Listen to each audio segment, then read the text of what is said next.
lihat Imam Mahdi palsu ini. Bulan Ramadan loh, di dalam masjid sanggup memprovokasi umat. Belum lagi apa katanya, nanti kalau ada pemilu pilih yang benar. Udah paling benar nggak milih lu Anies Baswedan? Indonesia udah benar tidak memilih seorang bapak politik identitas. Nyatanya apa? Udah berapa banyak kasus mega korupsi yang sudah terbongkar, Anies? Kalau ada yang ngomong kalau Islam rahmatan lil alamin, nah denger ceramah kalian-kalian ini jauh dari rahmatan lil alamin. Ini mah provokator. Emangnya Anies malaikat? Emangnya manis Allah? Dia juga belum tentu di belakang kita mah. Kan anaknya aja boro-boro pakai jilbab, Ibu. Oh, anaknya aja gak pakai jilbab. Ya Allah, kok yora tobat-tobat. Ya Allah, kok yora insap-insap. Sing wis ya wis, kalah ya wis kalah. Kok ya cik panggah ngengkel wong loro kuwi. Kudune piye? Jagone kandang sapi wae. Tapi gak oleh. Kalau orang yang sehat pikirannya normal tidak akan pilih engkau. Jadi jangan pernah berharap menjadi presiden, ya.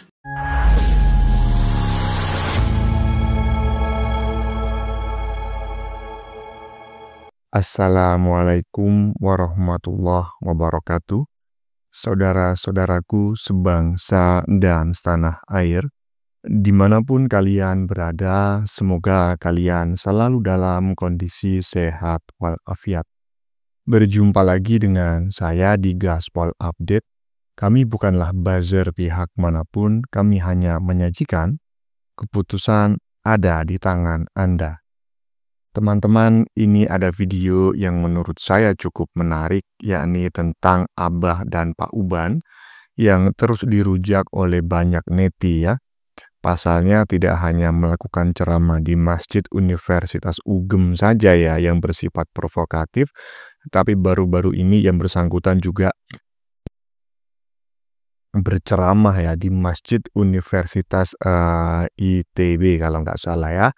Seperti yang pernah saya sampaikan pada konten-konten sebelumnya, bahwa saya yakin ada grand design di balik semua ini ya antara Abah dan juga Pak Uban ya untuk masuk ke kampus-kampus untuk melakukan ya semacam cuci otak dalam tanda kutip begitu teman-teman ya. Padahal yang mereka berdua omongkan itu menurut saya sampah semua. Tetapi kok masih saja diberi ruang untuk memberikan ceramah di hadapan para mahasiswa yang notabene masih sangat muda dan mudah sekali digerakkan opininya.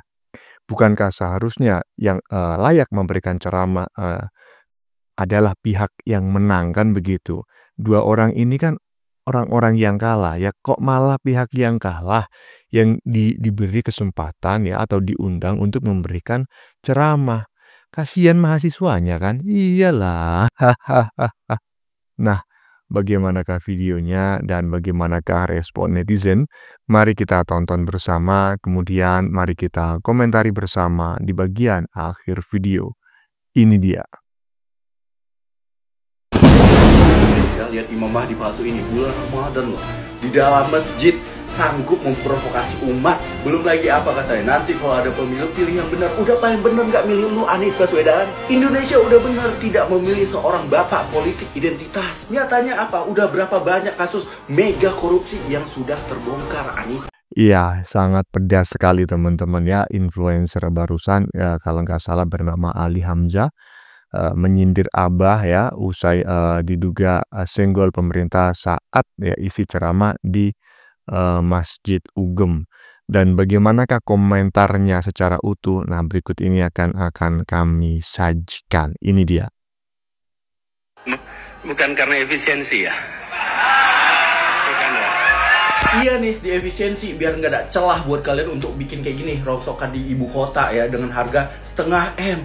Orang kalau udah hatinya busuk ya itu udah jadi penyakit hati, itu susah dihilangin. Iya, memang bener di efisiensi nih ya Burkun, Imam Mahdi palsu. Biar apa? Biar kalian pejabat-pejabat nggak bisa bikin rongsokan seharga 13 M seperti ini nih. Miris ya lihat Imam Mahdi palsu ini. Bulan Ramadan loh, di dalam masjid sanggup memprovokasi umat. Belum lagi apa katanya, nanti kalau ada pemilu pilih yang benar. Udah paling benar nggak milih lu Anies Baswedan? Indonesia udah benar tidak memilih seorang bapak politik identitas. Nyatanya apa? Udah berapa banyak kasus mega korupsi yang sudah terbongkar Anies. Ntar gue ngomong kayak gini dikatain ternak Mulyono, kata orang yang udah nyoblos Jokowi 2 kali. Gue juga nggak dukung koruptor, tapi Imam Mahdi palsu mendukung koruptor. Gimana? Coba buktiin kalau gue dibayar untuk bikin video ini. Jangan bacot doang lu kayak Anies Baswedan.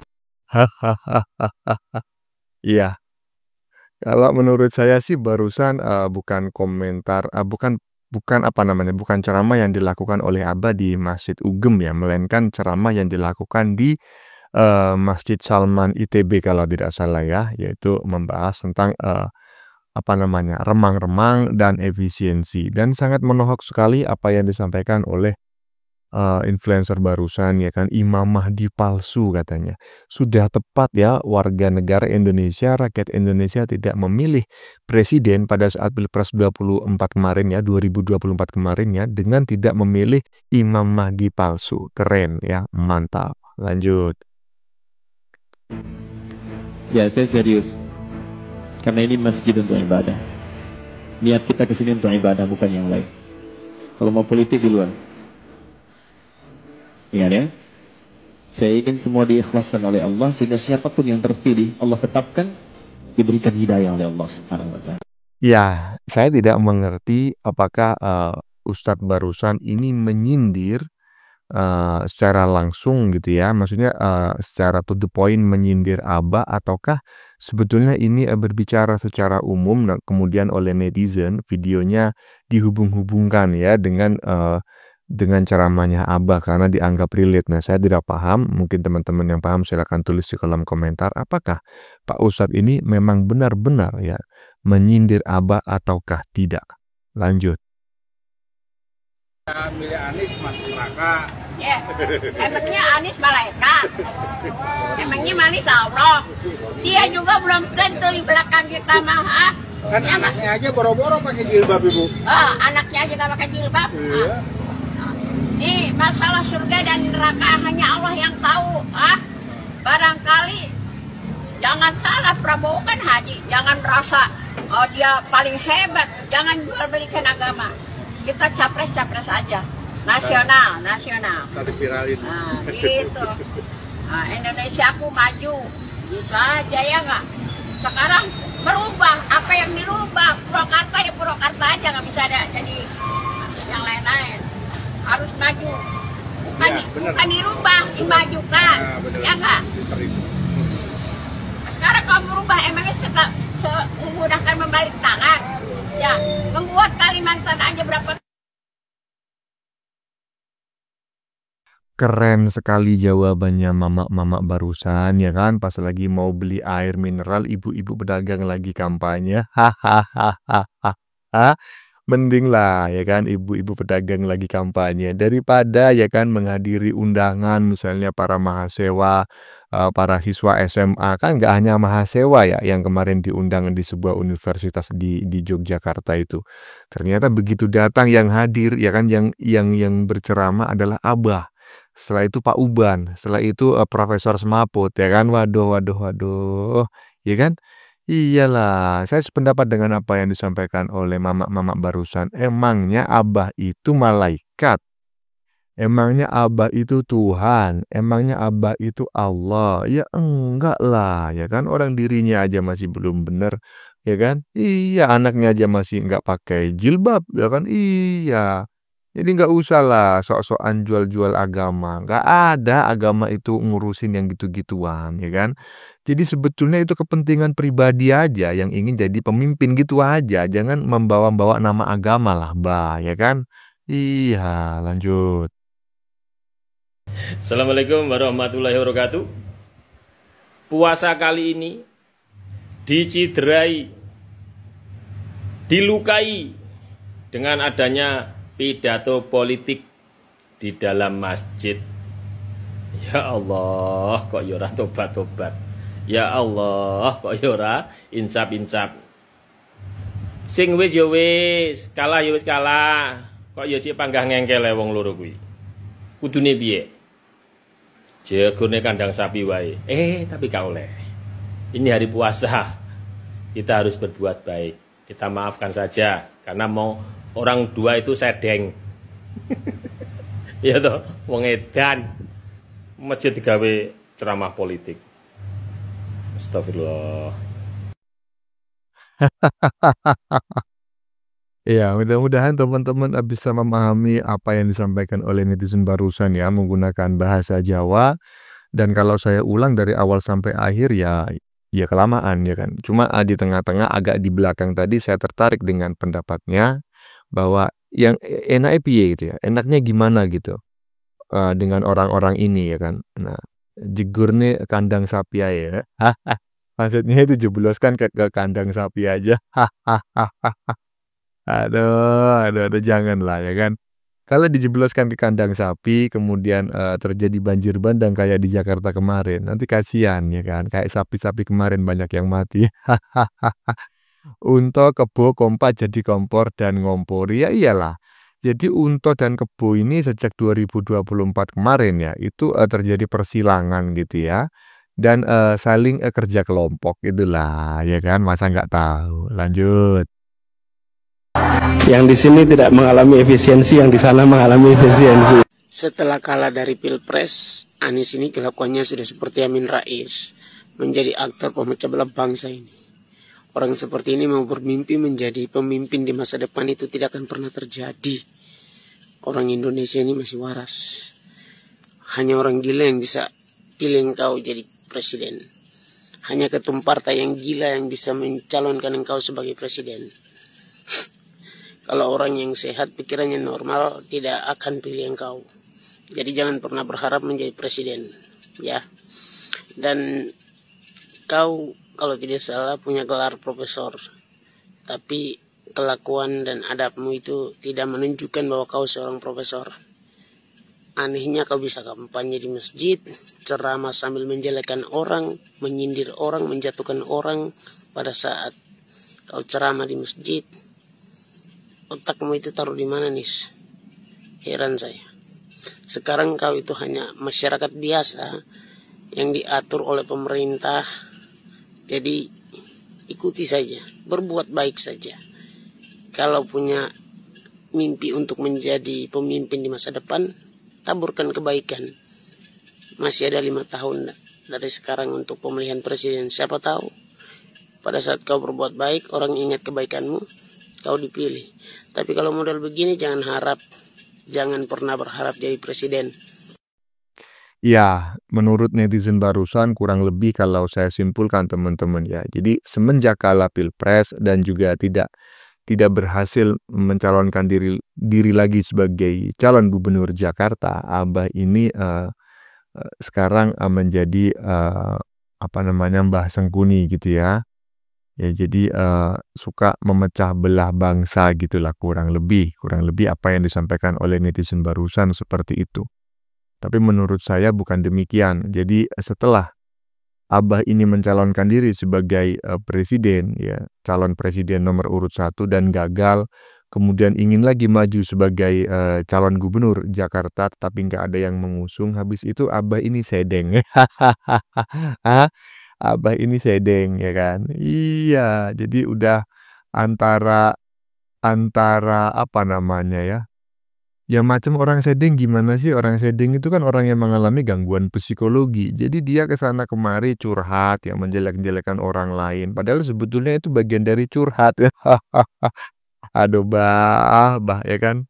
Sama netizen barusan dianggap sebagai penerusnya Mbah Amin ya. Kalau sebagai penerusnya Mbah Amin berarti ya patut diduga juga Abah ini nanti akan menjadi gelandangan politik. Lanjut. Suasananya agak remang-remang di sini. Bukan karena efisiensi ya. Bukan ya. Pada Danantara itu nunggu kasih aja ke sini. Kalau anggaran mau dipotong boleh. Tapi jangan banyak-banyak staf khusus.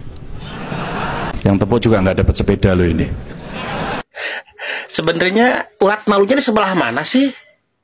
Ingat ya, ini orang-orang lagi pada kerja loh. Mulai dari presiden, kepala daerah, dan semua elemen masyarakat sedang pada kerja. datang ke daerah terdampak bencana, bantuin masyarakat, mencari solusinya, minimal mendekatkan diri terhadap masyarakat, biar masyarakat lebih tenang, aman, karena pemerintahnya peduli dengan bencana yang terjadi. Ini malah nyinyirin pemerintah yang kerja di dalam masjid lagi. Astagfirullahaladzim. Kalau ada yang ngomong kalau Islam rahmatan lil alamin, nah dengar ceramah kalian-kalian ini jauh dari rahmatan lil alamin. Ini mah provokator, bikin masyarakat nggak tenang, bikin masyarakat kacau. Maaf, sorry, saya tahu Rasulullah Shallallahu Alaihi Wasallam dahulu memakai masjid juga untuk menyusun strategi perang, untuk memilih para khilafah dan segala macamnya. Tapi bukan untuk mengacau balaukan negara sendiri.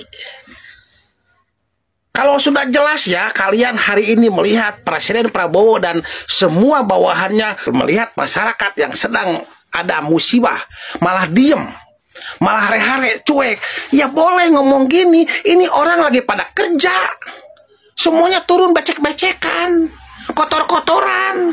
Nah kalian malah gini. Astagfirullahaladzim. Kalau menurut kalian Presiden Prabowo, pemerintahan Presiden Prabowo itu nggak benar, karena kata Anies juga lain kali pemilu nanti pilih yang benar, ya boleh, boleh.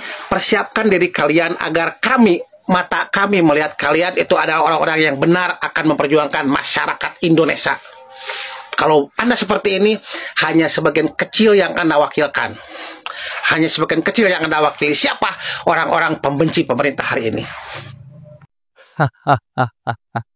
Pendapatnya 2 menit teman-teman ya, komentarnya 2 menit lebih ya, tetapi saya tertarik dengan pernyataannya di bagian depan tadi ya kan. 2 orang ini urat malunya ada di sebelah mana sih? Nah itu saya menarik tuh. Ya kan, karena apa? Ya pantas orang ini bertanya demikian, karena menurut saya bukan hanya dia yang bertanya-tanya, saya pun bertanya-tanya, cuma nggak pernah saya sampaikan, sehingga ketika netizen barusan menyampaikan pertanyaannya demikian, saya ngerasa dia sedang menyampaikan pertanyaan saya juga gitu kan. Iyalah, karena kalau ngelihat dari tipikalnya ya, antara Abah, Pak Uban ya kan, kemudian juga yang terbaru itu Profesor Smaput itu kan. Itu kayaknya kalau dilihat-lihat kayak orang yang nggak punya urat malu. Hah? Ya, itu kalau menurut saya seperti itu. Seperti orang yang sepertinya nggak memiliki urat malu, ya kan? Iyalah. Coba teman-teman bisa menjelaskan nggak apa yang ditanyakan oleh netizen barusan? Kira-kira urat malunya ada di sebelah mana sih? Coba tulis di kolom komentar. Lanjut. Kalian udah ada yang lihat belum pidato Anies dan Ganjar di UGM? Seru ya kalau ngelihat orang memang kuliah beneran, pemilik ijazah asli, dan dia diundang sebagai alumni. Diundang loh, bukannya tiba-tiba datang. Tapi kalau menurut kalian, gimana guys? Tapi jujur, seru ya kalau ngelihat orang berpendidikan ngomong. Sudah lihat videonya barusan? Ini orang lucu ya, menyindir Jokowi lewat Anies dan Ganjar yang sekarang lagi pengangguran. Pengangguran ya wajar lah di undang-undang ya, karena tahu pengangguran seperti itu ya, nggak ada kerjaan mungkin jadi diundang. Kalau Jokowi kan sibuk ya, yang lain sibuk. Kalau ini kan pengangguran ya wajar lah diundang ya, lumayan ada job. Orang ini mengatakan bahwa enak ya kalau lihat pidato yang kuliahnya beneran, yang ijazahnya asli ya. Orang ini mengatakan seperti itu barusan di videonya. Orang ini lupa ya bahwa pernah kan kemarin itu, waktu kemarin atau beberapa ke belakang itu kan, bahwa Jokowi kan di demo, bahkan dipasang spanduk oleh mahasiswa, bukan mahasiswa, BEM UGM ya, bahwa Jokowi itu adalah alumni terburuk atau apa ya, nanti saya cek lagi ya. Pokoknya alumni terburuk. Di sana kan mengakui kalau begitu bahwa Jokowi itu memang alumni UGM, berarti kan Jokowi itu benar-benar kuliah lulus beneran dan punya ijazah asli. BEM UGM pun mengakui meskipun alumni terburuk. Tapi kan yang namanya alumni kan berarti Jokowi benar kuliah, benar di sana sampai lulus ya. Kok dikatakan nggak kuliah beneran ini? Terus dikatakan sama orang ini adalah enak ya kalau yang bicara orang-orang pintar, orang ini juga lupa bahwa yang pintar juga banyak yang korupsi ya.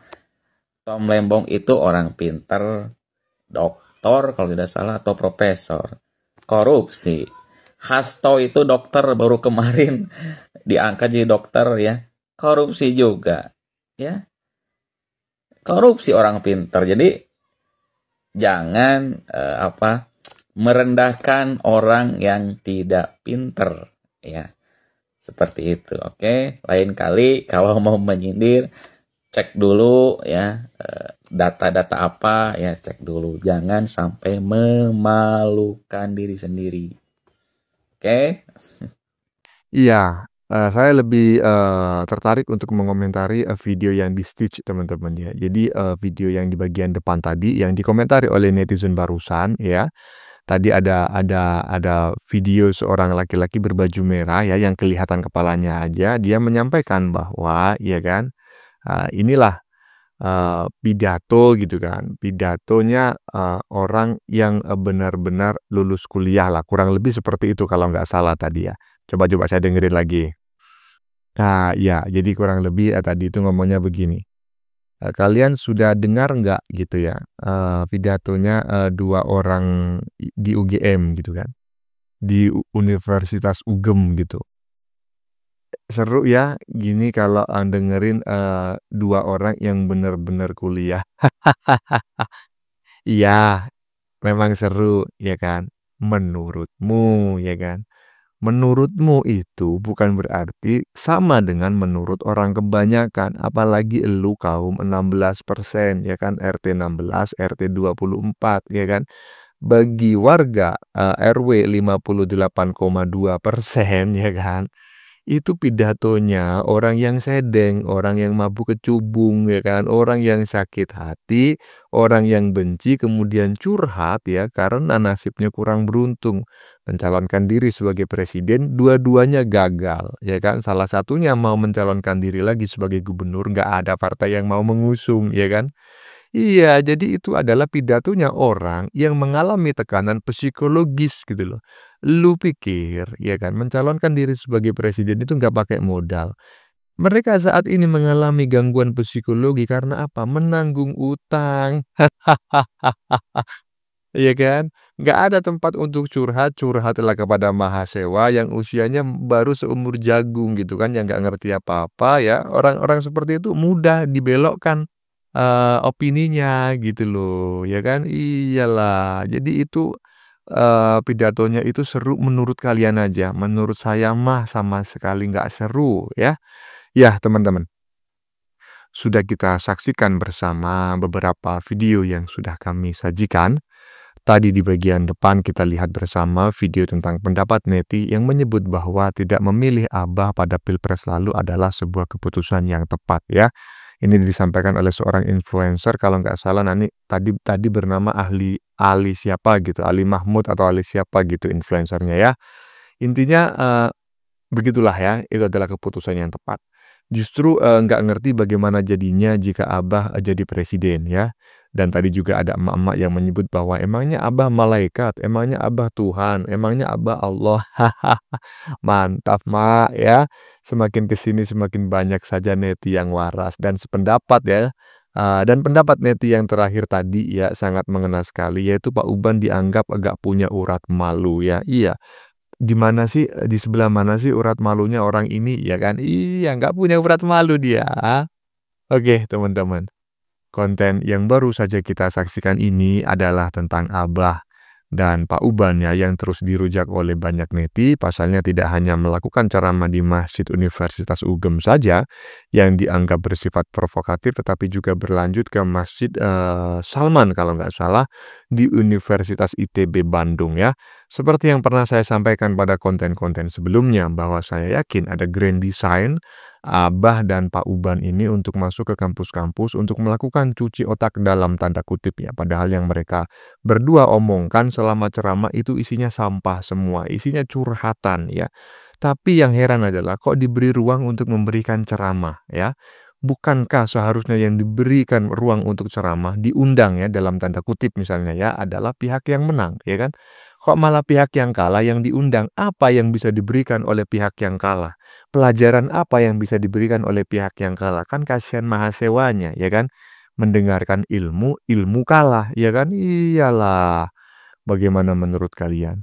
Keputusan ada di tangan Anda, silakan tulis di kolom komentar baik Anda yang setuju maupun yang tidak setuju dengan isi konten ini. Sebelumnya saya memohon maaf jika dalam penyajian konten ini ada kata-kata yang menyinggung, kurang tepat penggunaannya, atau ada data yang dianggap keliru atau salah. Saya memohon maaf yang sebesar-besarnya. Kita jumpa lagi di lain video. Salam NKRI.